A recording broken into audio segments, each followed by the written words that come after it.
Welcome to another episode of What Works for Me, a podcast about the great things happening in our Lutheran schools and the people that serve in them. This podcast is hosted in partnership with LEA. To learn more about the work LEA is doing to support Lutheran educators and Lutheran schools, please visit lea.org.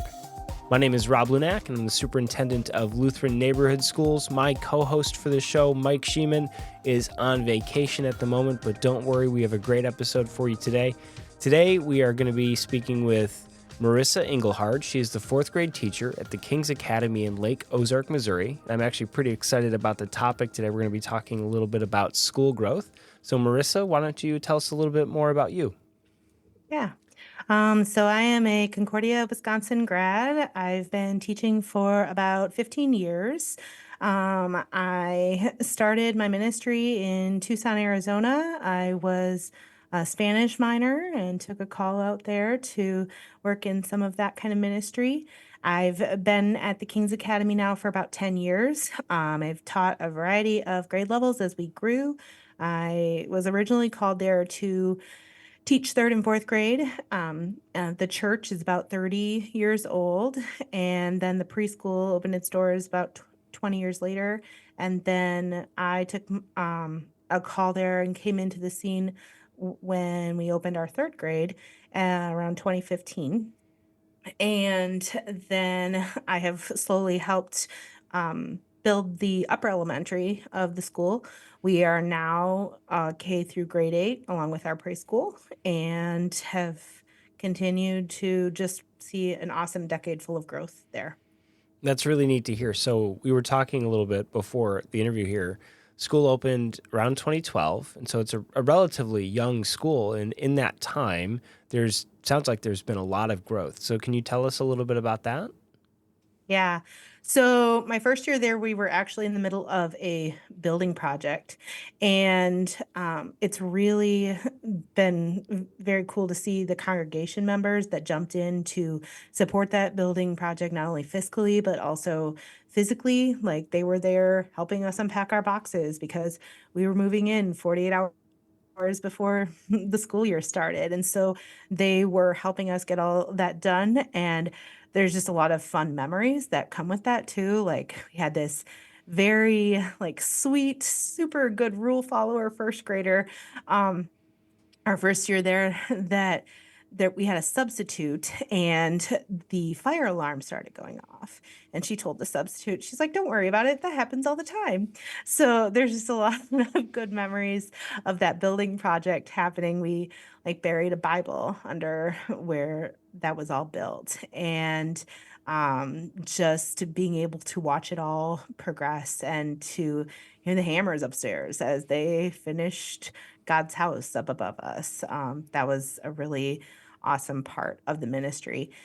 And not only was it the building project, but it was like the heart and soul of the ministry that really stood out to me. This was a retirement community, and these people didn't send their kids to our school. They didn't send their grandkids to our school. And yet here they were showing up, and they weren't just in there once or twice. They were our PE teachers and our cooks and our librarians, and probably more other jobs that I don't even know about. So they continued to be our scholarship fund, our ability to pay off that building project. And so that has just been a really awesome thing to be a part of. Yeah, it sounds like you guys have a really great community that's built up around this, that supports it and helps it grow. The LCMS has this great tradition of growing and planting schools, and that's nice to see that that is still alive and well. Would you say that some of the success you guys have seen has been because of that great support? Yeah, yeah. And we had good leadership behind it too. We had pastors that were there saying each and every single time, like, hey, come check out this beautiful building, but come check out the school too. And they were talking about it from the pulpit and constantly talking about the events going on in the school and how they could support and how they could serve, and why that was just as integral part of the ministry and the mission of that place as well. So they were just constantly making sure that Jesus's littlest people were just as important in the ministry too. So Now, would you say that that partnership between the church and the school, it sounds like the church did a great job of letting everyone know that you guys have a school. And it sounds like the church is also relatively young as far as Lutheran churches go, I would say. And so you guys have this almost culture of growth that you've built up. How does that trickle over into what you guys do at the school? Let me see. We just I think it has constantly been this mindset of growth. And in fact, that has kind of been interesting as we continue to grow. Like in the beginning days, there were like my first year there. I remember my associate pastor when he called me, he's like, "No, I promise you have 5 kids in your room, but your salary is not based on that. You will be okay." I'm like, okay. But the kindergarten that year, for whatever reason, was just a little smaller. We typically have had about 8 kids in our grade levels, and that year, I think they were around 4, and that was August 1st, and there was, like, a lot of nerves and anxiety, and you're like, "Oh, okay, we're gonna get some more kids," and so those beginning years were really tough because you really did a lot of prayer that people were gonna show up, and word of mouth continued to, develop as well. Our parents were a huge part of that. And the associate pastor's wife had 4 young kids as well. The oldest one was in my class in 3rd grade when I got there. And so I can't tell you how many times we would show up with a new student at the door and they'd be like, "Oh yeah, we met a play date with the pastor's family, and so now we're here to enroll." And so that was a regular part of occurrence. But then those kind of conversations and fellowship were just constantly forming our school and our community because they would branch out into other groups of friends that said, "Hey, we love the King's Academy. We love the quality education that's being offered there. We love the ministry, how our kids feel safe and loved in this school, and we know Jesus is regularly taught there." And so it was a very intentional culture that we were creating as well. So there was a lot of that happening. And then at one point were K through 5, and we decided to go 6 through 8. And the year we don't really, like, have any proof of statistics of this, but the year that we announced we were gonna go to 8th grade was the year that we went from 8 kids in a class to our kindergarten doubling that next year to 16. Yeah. And since then, that has continued. We cap at 16. We have pretty small classrooms of about 450 square feet, and so 16 is about all that can fit in there. But it has just been awesome to see that. Last year was my first year of teaching that, like, full group of 16 that had been with us, not as any sort of combined grades. They were all split out all through the year. We threw COVID in there too, so, that was kind of, a part of the growth and, like, just learning all of the different facets and aspects that you think a traditional school has, right? So the teachers below me were really good about, like, "Hey, we need a Thanksgiving feast. Hey, we need a Christmas event for our parents so that they can go shopping." And you drop the kids off, and the teachers are going to supervise them for a night in December so that they have that as a part of it. And by the time I got there and we were talking about upper elementary, it was like, "Hey, we need clubs. Hey, we need sports." All the components that make our school or make a school. And yet, like, I wouldn't say that we have any of those that particularly stand out as amazing, but like, we don't have a $1 million sports program. That wasn't what made it grow. But it was the good quality word of mouth about the education that the kids were receiving in the area. Now, there's a lot there that I want to unpack, but I think I'm going to try and condense it, and you tell me if I get close, okay? I know there are going to be a lot of schools listening that are smaller. Maybe they're smaller than they used to be. Maybe they're smaller and they want to be bigger. And so I'm hearing you guys had, I'll say, kind of 3 big buckets. One, you had Jesus. That's huge. You have a supportive church, and you have this wonderful fellowship that you can plug people into. 2, you guys have a good quality instructional program. You kids are getting a good education where you're at. And then 3, it sounds like everyone is looking to make the place better. You have parents telling other parents they know about the program. You have teachers saying, hey, let's add this extra thing. And I think a lot of the time it's easy for teachers to go, there's too many things. Let's not do those things. But it sounds like, especially in your guys' case, those things have helped grow the school. And you're continuing to add on to those, and those tie into those other pieces, providing opportunities for fellowship, giving parents things to talk about. Is that a fair assessment to lump it into those three categories? Yeah, I would absolutely agree. And I think it was led that way. Our senior pastor always talks about God's got this, right? When you He was the church planter originally in 1996, and um then with the preschool and the K through 8, like that expression and that um concept is just permeated throughout the ministry, right? That we are going to lean into God. And so there were years where we were calling teachers and we were like, who's going to come? Like we have kids, but we don't have a teacher.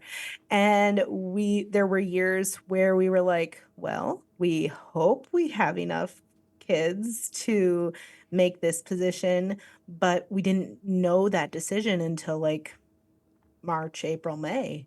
So then you're really far behind the ball on getting started with calling. And so that was also a big challenge. And so there was a lot of it where it was like you just leaned into the Lord, and we you talk about the things that I think Lutheran schools would traditionally sit there and say, like, let's plan an open house, right? There were a lot of open houses that flopped, like nobody showed up.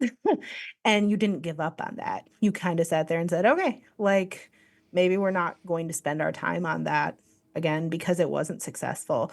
We still hold a kindergarten open house now, and it is highly successful. And the people that come to that, we're at the point now where we kind of have a hard time getting a spot in our kindergarten.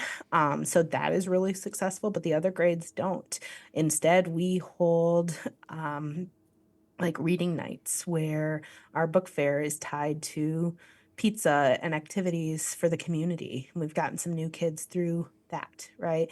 So it is a lot of like leaning into the Lord, and that was permeated throughout the staff too. So you talked about like the teachers saying, "Oh, we're tired," but and it's a lot. Like it can be a lot of hours.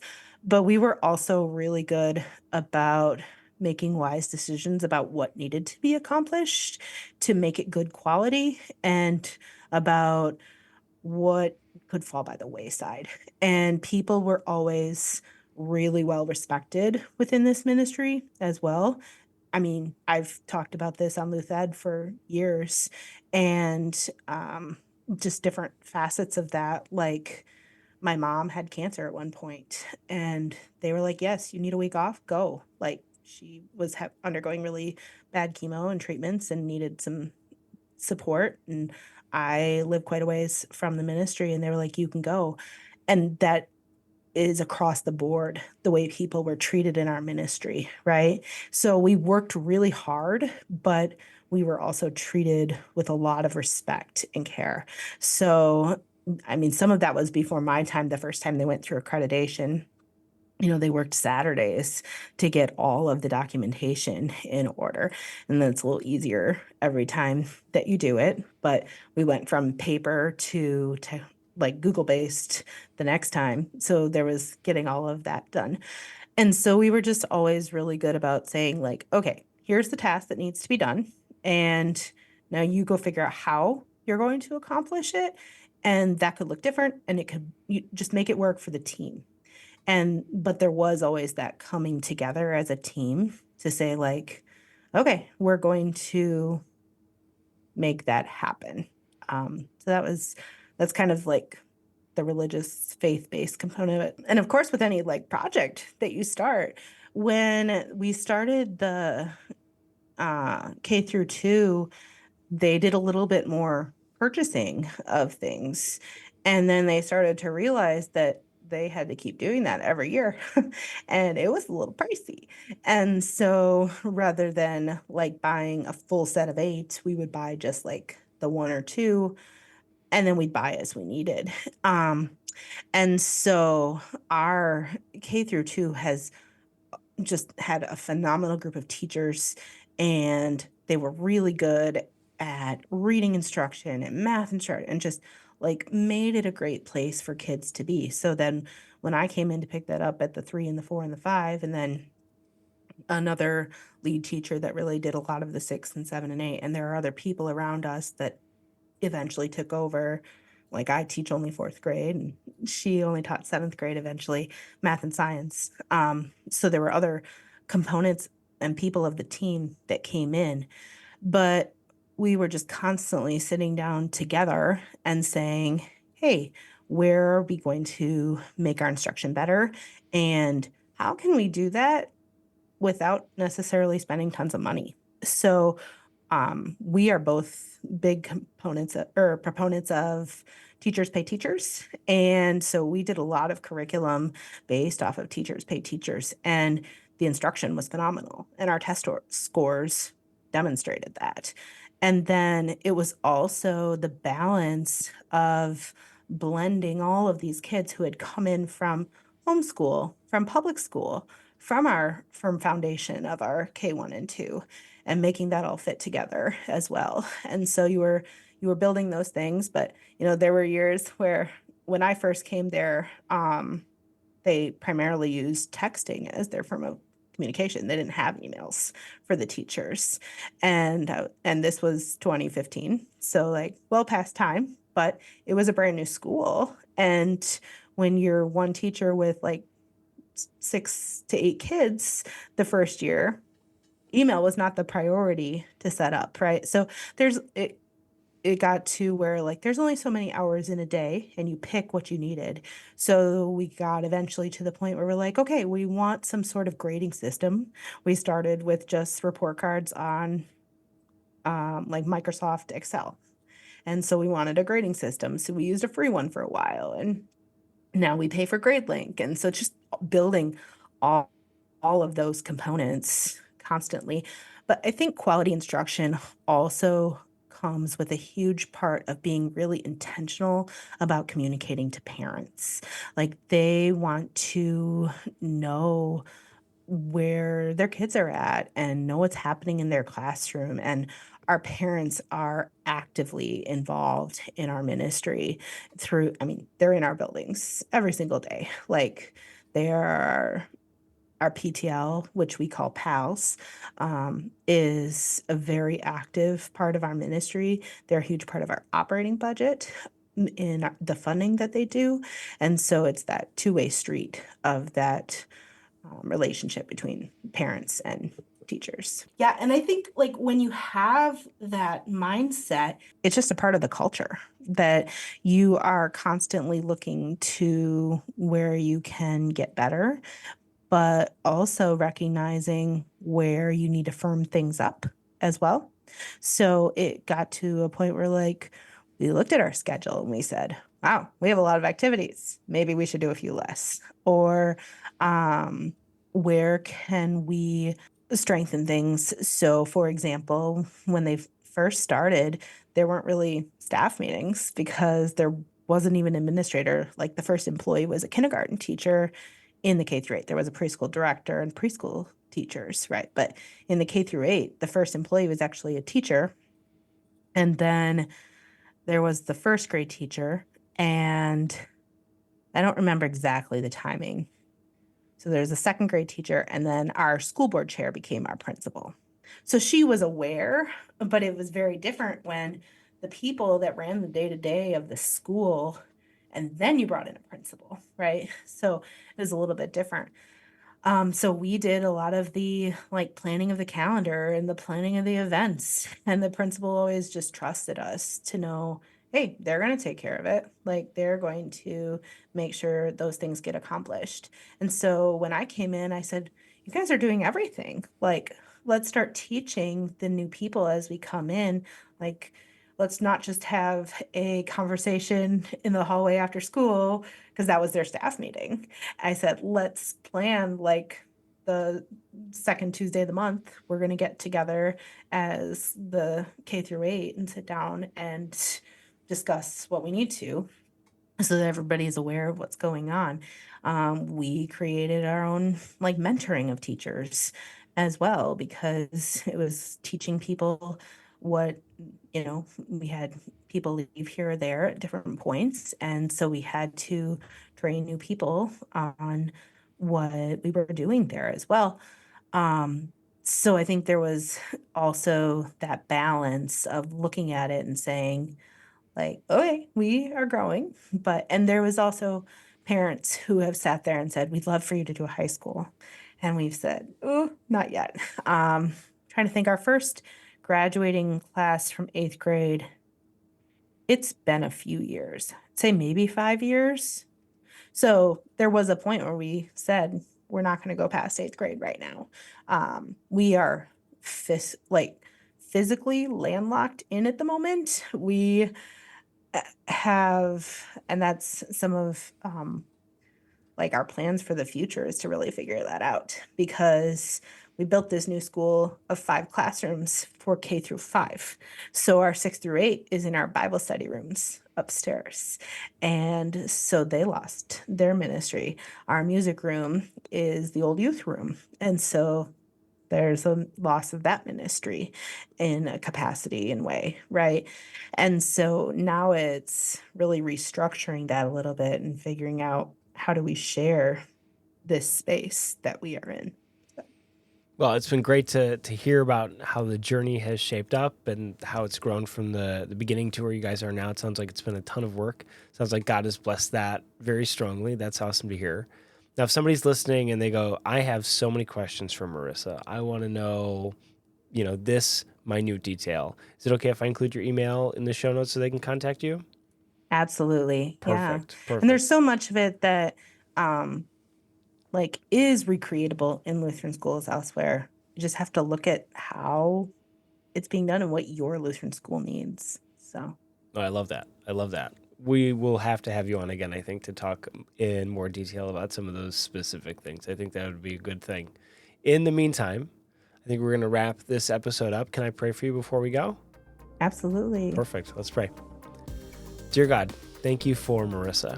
Thank you for the King's Academy and for the people that support the ministry there. Please continue to bless them as they grow and as they continue to serve the children you've placed into their care. It's in your son's name we pray. Amen.